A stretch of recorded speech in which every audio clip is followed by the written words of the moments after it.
పహల్గామ్ ఉగ్రదాడి నేపథ్యంలో పాక్ కవ్వింపు చర్యలకు పాల్పడుతుంది. సరిహద్దు వెంట భారీగా సైన్యాన్ని మోహరిస్తుంది పాకిస్తాన్.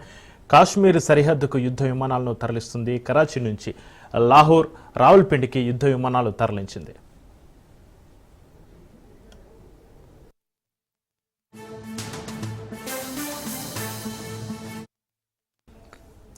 పహల్గామ్ ఉగ్రదాడి నేపథ్యంలో పాక్ కవ్వింపు చర్యలకు పాల్పడుతుంది. సరిహద్దు వెంట భారీగా సైన్యాన్ని మోహరిస్తుంది పాకిస్తాన్. కాశ్మీర్ సరిహద్దుకు యుద్ధ విమానాలను తరలిస్తుంది. కరాచీ నుంచి లాహోర్, రావల్పిండికి యుద్ధ విమానాలు తరలించింది. పహల్గామ్ ఉగ్రదాడిలో పాక్ కుట్రలు బట్టబయలయ్యాయి. ఉగ్రదాడి తర్వాత కీలక ఆధారాలు బయటకు వస్తున్నాయి. కాల్పులు జరిగిన మూకలో పాక్ ఆర్మీ రిటైర్డ్ జవాన్ ఆసిఫ్ ఉన్నట్టుగా ఎన్ఐఏ గుర్తించింది. నరమేధానికి 4 ఉగ్రవాదులు పాల్పడినట్టుగా తెలుస్తోంది. ఉగ్రవాదుల్లో ఆసిఫ్తో పాటుగా సులైమాన్ అబు ఉన్నట్టుగా ఎన్ఐఏ గుర్తించింది. ఉగ్రవాదుల భాష మాండలి వివరాలను ప్రత్యక్ష సాక్షి నుంచి ఎన్ఐఏ సేకరించింది. పస్తూను భాషలో మాట్లాడినట్టుగా గుర్తించారు. పాకిస్తాన్లోని ఉగ్రవాదులతో 4 టచ్లో ఉన్నట్లుగా నిఘా వర్గాలు గుర్తించాయి. జమ్మూ కాశ్మీర్ అనంతనాగ్లో నాగ్ జిల్లాలో ఉగ్రదాడికి పాల్పడిన ముష్కరులను గుర్తించే పనిలో నిఘా వర్గాలు నిమగ్నమయ్యాయి. అందులో భాగంగా 3 ఉగ్రవాదుల ఊహా చిత్రాలను విడుదల చేశాయి. మరోవైపు ఆ దాడిలో పాల్గొన్న మరో ఉగ్రవాది ఫోటోను సైతం ఇప్పటికే విడుదల చేసింది. ఆ సంస్థ top commander Saifullah Kasuri alias Khalid ఈ ఘటనకు ప్రధాన సూత్రధారి అని నిఘా వర్గాలు స్పష్టం చేశాయి. అలాగే రావల్కోట్లోని 2 వ్యక్తులతో ఈ ఘటనకు ప్రమేయం ఉందని వెల్లడించాయి. ఆ దిశగా నిఘా వర్గాలు తమ దర్యాప్తును ముమ్మరం చేశాయి.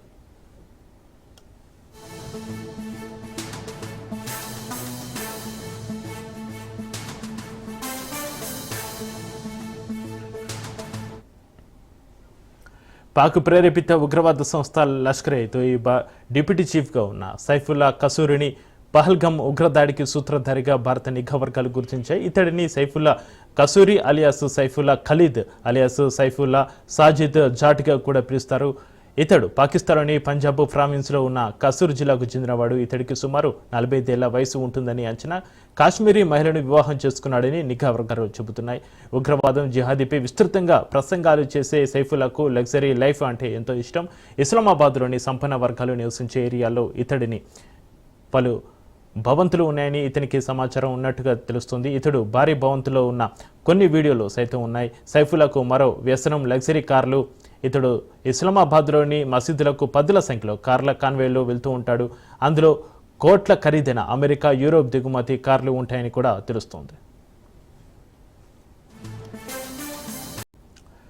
రాజ్నాథ్ సింగ్ అధ్యక్షతన కీలక సమావేశం జరగనుంది. జమ్మూ కాశ్మీర్లో ప్రస్తుత పరిస్థితిని త్రివిధ దళాధిపతులు కేంద్ర రక్షణ శాఖ మంత్రికి వివరించారు. ప్రతి దాడులకు సిద్ధంగా ఉన్నామని త్రివిధ దళాధిపతులు వెల్లడించారు. సాయంత్రం 6 గంటలకు జరిగే సిసిసి కీలక భేటీలో ప్రతీకార చర్యపై చర్చించే అవకాశం ఉంది.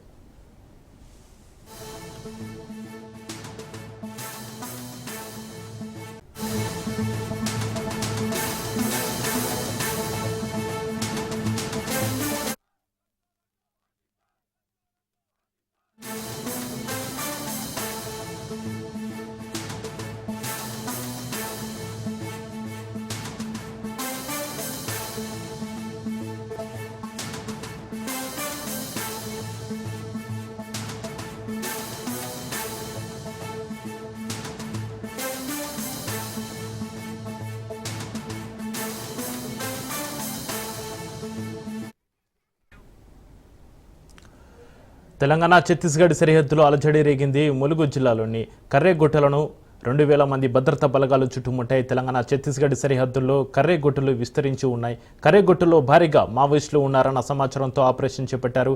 హెలికాప్టర్ల సహాయంతో కర్రేగుట్టలపై మావోయిస్టుల స్థావరాలను కనుగొంటున్నారు భద్రతా బలగాలు. ఇక పక్క ప్లాన్తో దూసుకుపోతున్నాయి. ఛత్తీస్గఢ్ బీజాపూర్ జిల్లాలో పోలీసులకు మావోయిస్టులకు మధ్య ఎన్కౌంటర్ జరిగింది. పెద్ద ఎత్తున మావోయిస్టులు మృతి చెందినట్లుగా సమాచారం అందుతుంది. ఇక ఉస్సూరు పోలీస్ స్టేషన్ పరిధిలోని గల్గాం, నాడ్పల్లి కొండల్లో 30 గంటలుగా ఎదురు కాల్పులు కొనసాగుతున్నాయి. కాల్పుల మోతతో ఆదివాసీ పరిసర గ్రామాలు దద్దరిల్లిపోతున్నాయి.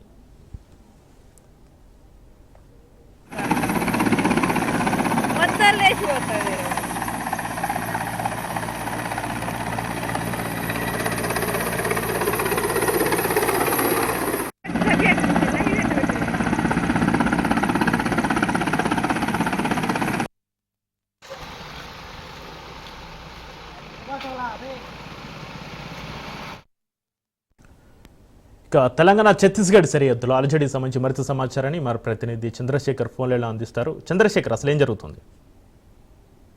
భారీగా అయితే పోలీస్ బలగాలు అయితే ఇటు కర్రెగుట్టలను అయితే చుట్టుముట్టాయని చెప్పుకోవచ్చు. గత 3 రోజులుగా పోలీస్ బలగాలు భారీగా కర్రెగుట్టల్లో సెర్చ్ ఆపరేషన్ చేస్తున్నాయి. భారీగా విస్తరణలో ఉన్న 60 ఎకరాలు పైగా ఉన్న ఈ కర్రెగుట్టలు ఎత్తైన కర్రెగుట్టలు కావడంతో ఇటు మావోయిస్టులు కూడా వారి సేఫ్టీ కోసం ప్రెషర్ బాంబ్స్ లాంటివి చుట్టూ కర్రెగుట్టల్లో అమర్చిన నేపథ్యంలో బాంబు స్క్వాడ్ టీమ్ తో పాటు వాటిని ఎప్పటికప్పుడు బాంబ్స్ డిస్పోజల్ చేసుకుంటూ ముందుకు వెళ్లాల్సిన పరిస్థితి. కొంత పోలీసులు కూడా సెర్చ్ ఆపరేషన్ విషయంలో కొంత ఇబ్బందులు ఉన్నప్పటికీ భద్రతా బలగాలు అయితే చాలా జాగ్రత్తగా ఇటు ఎప్పటికప్పుడు బాంబ్ స్క్వాడ్ తోని మొత్తం చుట్టూ పరిశీలించిన తర్వాత ముందుకు వెళ్తున్నాయి.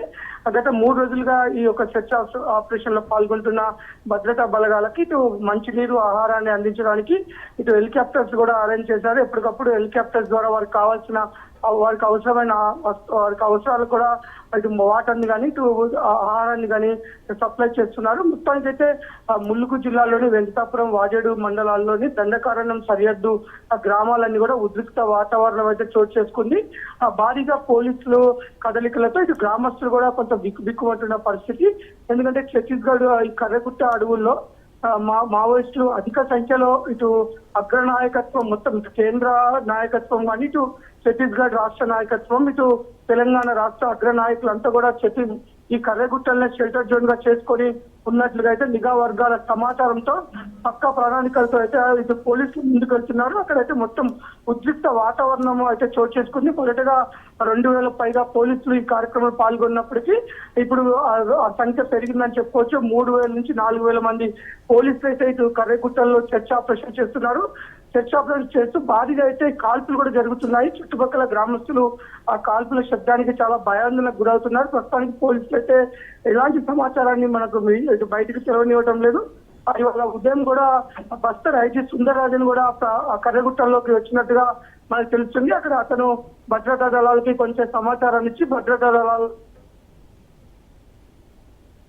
చూడొచ్చు. మనకి భారీ ఎన్కౌంటర్ అయితే చోటు చేసుకునే అవకాశం ఉన్నట్లుగా అయితే అక్కడ ఉన్న సిచ్యువేషన్ చూస్తూ మనకు అర్థమవుతుంది. ఇటు ఛత్తీస్గఢ్ లో ఉన్న రోజు జరుగుతున్న నిత్యం ఎక్కడో ఒక భారీ ఎన్కౌంటర్ చోటు చేసుకోవడంతో భారీ సంఖ్యలో మావోయిస్టులు ప్రాణాలు కోల్పోతున్నారు. అయితే ఛత్తీస్గఢ్ లోని అడవులు వారికి సేఫ్ జోన్ గా లేకపోవడంతో ఇటు తెలంగాణ సరిహద్దుల్లోని కర్రెగుట్టల్ని వారి స్థావరాలుగా చేసుకొని అక్కడి నుంచి వారు సేఫ్ జోన్ గా ఉంటూ వారు అక్కడ నిత్యావసర వస్తువులు కూడా అందే విధంగా వారు అక్కడ ప్లాన్ చేసుకొని భారీగా అయితే అక్కడ నక్సలైట్లు అయితే గుమిగూడినట్లయితే మనకి తెలుస్తుంది. అందుకే ఇటు పూర్తిగా నిఘా వర్గాలను నిర్ధారించుకున్న తర్వాతనే ఇటు తెలంగాణ, ఛత్తీస్గఢ్ పోలీసులు ఈ యొక్క ఆపరేషన్ చేస్తున్నట్లుగా మనకి తెలుస్తుంది. చక్రి చంద్రశేఖర్, ఛత్తీస్గఢ్ బీజాపూర్ జిల్లాలో పోలీసులకు మావోయిస్టులకు మధ్య ఎప్పటి నుంచి ఈ ఎన్కౌంటర్ జరుగుతుంది? ఎంతమంది మావోయిస్టులు ఇప్పటివరకు సుమారుగా చనిపోయి ఉంటారంటారు? ఏమైనా వివరాలు తెలిసాయా చంద్రశేఖర్? ఇటు బీజాపూర్ అడవుల్లో కూడా ఇటు భారీ ఎన్కౌంటర్ చోటు చేసుకున్నట్లుగా మనకు తెలుస్తుంది. మనకి 30 గంటల పై నుంచి కూడా అక్కడ భద్రతా దళాలకి మావోయిస్టులకి భారీగా అయితే ఎదురు కాల్పులు జరిగాయి. ఆ భారీ మొత్తంలోనే మావోయిస్టులు చనిపోయి ఉంటారని తెలుస్తుంది. కానీ ఎంతమంది అనేది మాత్రం ఇంతవరకు అయితే భద్రతా దళాలు అయితే మనకి ఎలాంటి ఇన్ఫర్మేషన్ ఇవ్వలేదు. ప్రస్తుతం ఎన్కౌంటర్ అయిపోయిన తర్వాత సెర్చ్ ఆపరేషన్ కొనసాగుతుంది. ఆ సెర్చ్ ఆపరేషన్ పూర్తయిన తర్వాత అక్కడ ఎంతమంది మృతి చెందినదో మనకి భద్రతా దళాలు తెలిపే అవకాశం అయితే ఉంటుంది. చక్రి కాకపోతే ఇటు ఇక్కడ ఏదైతే ఈ కర్రెగుట్టల ప్రాంతంలో కూడా నిన్నటి నుంచి భారీగా అయితే కాల్పులు అయితే జరుగుతున్నాయి. ఆ కాల్పులు జరుగుతున్నాయి కానీ అక్కడ ఏం జరుగుతుంది, అక్కడ ఎలాంటి సిచ్యువేషన్ ఉంది అనేది మాత్రం బయట ప్రపంచానికి అయితే ఇటు భద్రతా దళాలు కూడా తెలియనియట్లేదు. చాలా సీక్రెట్ గా అది అక్కడ పెద్ద సెర్చ్ ఆపరేషన్ చేస్తుంది. వారి యొక్క టార్గెట్ పెద్ద మొత్తంలోనే ఉండొచ్చు అనే విధంగా అయితే అక్కడ ఉంది. మావోయిస్ట్ అగ్ర నాయకులు కూడా ఇటు ఇట్మా లాంటి నాయకులు కానీ ఇటు దామోదర్ లాంటి నాయకులు అక్కడ స్థావరం ఉన్నట్టుగా ఉండటంతో వారు పకడ్బందీ ప్రణాళికలతోనే ఈ యొక్క సెర్చ్ ఆపరేషన్ చేస్తున్నారు. Right, thank you Chandrasekhar.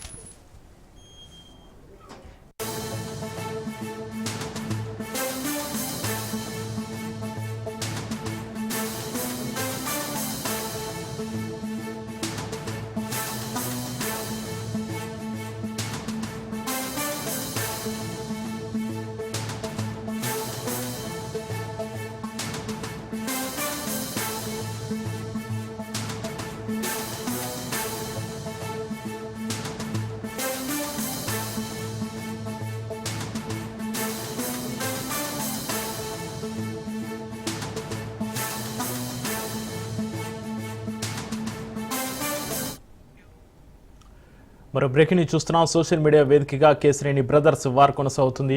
చిన్నిని Charles శోభరాజ్తో పోలుస్తూ నాని ట్వీట్ చేశారు. ఎంపీ చిన్ని అవినీతికి పాల్పడుతున్నారంటూ నాని ఆరోపించారు. అయితే నానికి అదే రేంజ్లో స్ట్రాంగ్ కౌంటర్ ఇచ్చారు ఎంపీ చిన్ని. ఓ సైకో మతిభ్రమించి తిరుగుతున్నాడంటూ చిన్ని ట్వీట్ చేశారు. విజయవాడ అభివృద్ధిపై విషయం చిమ్ముతున్నాడని, ఆ సైకో ఆరోపణలపై స్పందించాల్సిన అవసరం లేదన్నారు.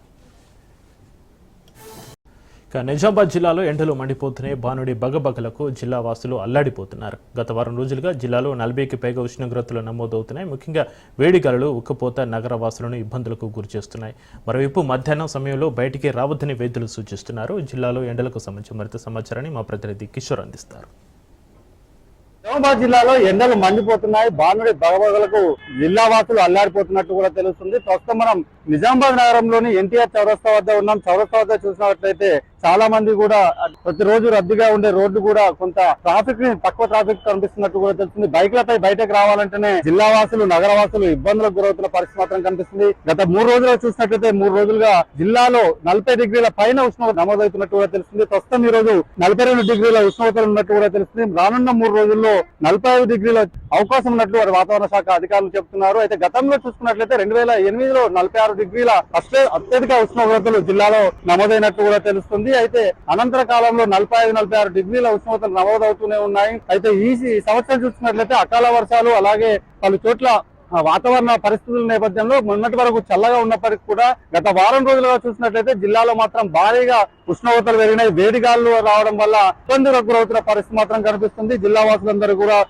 ఏసీలకు అలాగే చల్లటి వాతావరణానికి కూడా అటు అలవాటు పడుతున్న పరిస్థితి మాత్రం కనిపిస్తున్నట్టు కూడా తెలుస్తుంది. ప్రత్యేకంగా మధ్యాహ్నం 12 తర్వాత సాయంత్రం 5 గంటల వరకు ఎవరు బయటకు రావద్దని మాత్రం అటు వైద్యులు సూచిస్తున్నారు. అలాగే కొబ్బరి నీళ్లు అలాగే చల్లటి పదార్థాలపై ఆధారపడాలని కూడా వారు చెప్తున్న పరిస్థితి మాత్రం కనిపిస్తుంది. చాలా చోట్ల కూడా వడగాల్పులతో వడదెబ్బకు కూడా గురైతున్న పరిస్థితి మాత్రం కనిపిస్తుంది. మొత్తంగా చూసుకున్నట్లయితే జిల్లాలో మాత్రం ఎండలు మండిపోతున్నట్టు కూడా తెలుస్తుంది.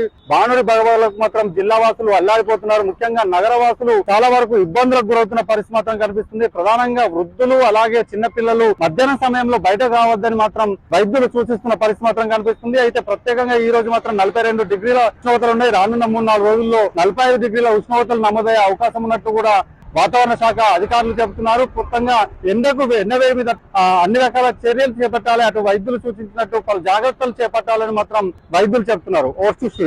అంబేద్కర్ కోనసీమ జిల్లా మలికిపురంలో హరిహర సూతుడు అయ్యప్ప స్వామి విగ్రహ ప్రతిష్టాపన కార్యక్రమం ఘనంగా నిర్వహించారు. వేద ఉచ్చారణ మధ్య అయ్యప్ప స్వామి, విఘ్నేశ్వర స్వామి, సుబ్రహ్మణ్యేశ్వర స్వామి, అష్టలక్ష్మి దేవిలు ధ్వజస్తంభ ప్రతిష్టాపన మహోత్సవం నిర్వహించారు. ఈ కార్యక్రమంలో ఎమ్మెల్యే దేవవర ప్రసాద్ పాల్గొన్నారు.